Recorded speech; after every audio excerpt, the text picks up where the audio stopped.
And I'll talk about training at the end of this video. Yeah, happy with that? 2, 3, 4, 5,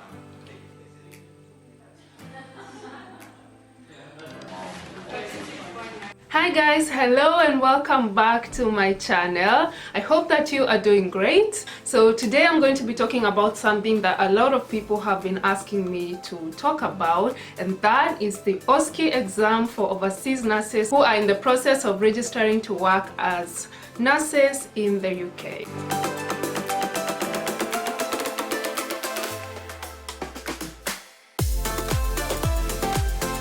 So what is Osce exam? Osce is objective structured clinical examination, and this is the final exam that you do before you get your PIN number, and you do it when you arrive in the UK, and you can only do it once you have received the decision letter from the Nursing and Midwifery Council. This is where your clinical skills are going to be tested, and other things like the 6 C's, which I'm sure you read about when you were studying for your CBT exam. So the Osce exam can only be done in the UK, and currently there are only 3 locations that you can do the exam.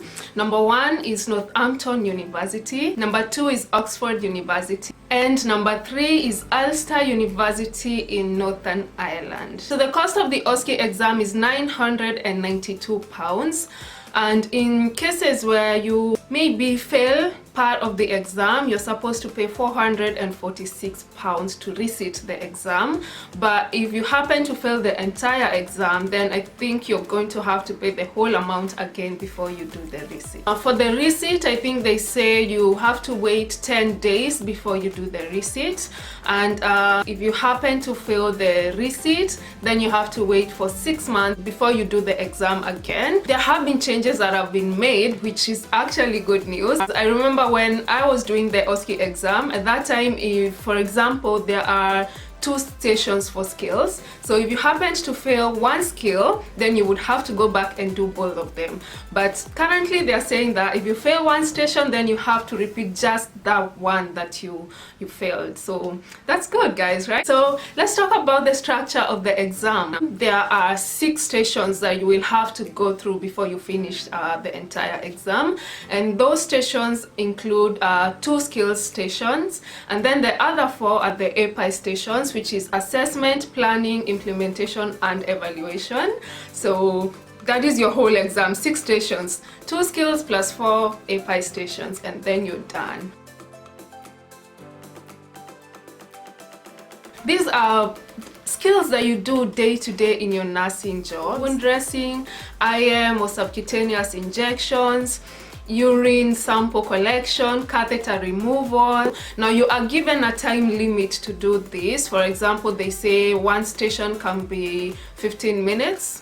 As far as I can remember, I don't know if things have changed, but each station for the skills was supposed to be 15 minutes, but some do take less time, for example BLS or peak flow examination. So depending on what procedure you'll be doing, but they will tell you the time in advance, and they will you'll be prepared for that. You will be prepared. For the API stations, the first one will be assessment, and in assessment is where maybe you're given a patient with certain problems. Maybe they are having difficulty in breathing, maybe they are having ectopic pregnancy or something like that, and you're supposed to assess this patient to know what's wrong with them, meaning you're supposed to take their vitals, blood pressure, their temperature, the basic vitals that you take, and you also have to be listening to the patient and understanding what they are telling you and making them comfortable, just listening to them so you can be able to help them. Station number 2 is planning. After you've assessed the patient, you will obviously come up with certain nursing problems, and those are the ones that you have to do a care plan for, or 2 care plans for, in the planning section, which will be 15 minutes. In the implementation station, usually it's about medication. oral medication administration, and this is where you have to follow the 6 rights of medication administration. I think the station is 15 minutes as well. Evaluation: you've assessed the patient, you've planned, you've done what you were supposed to do for this patient, and now maybe it's time to transfer the patient to another level of care. And in evaluation station, that's what you do. You'll be transferring, you'll be writing a transfer letter for this patient. Their station is also 15 minutes, so that's basically like what API stations are all about. It's just assessing, planning, implementing, and then evaluating your patient. Yes, I hope that's helpful, guys. I don't know if I should say more, but if you go for training, I'm sure you'll be well prepared to do this exam, and it's not as hard as people make it to be. These are my tips as you get to the UK and start to prepare for your Osce examination.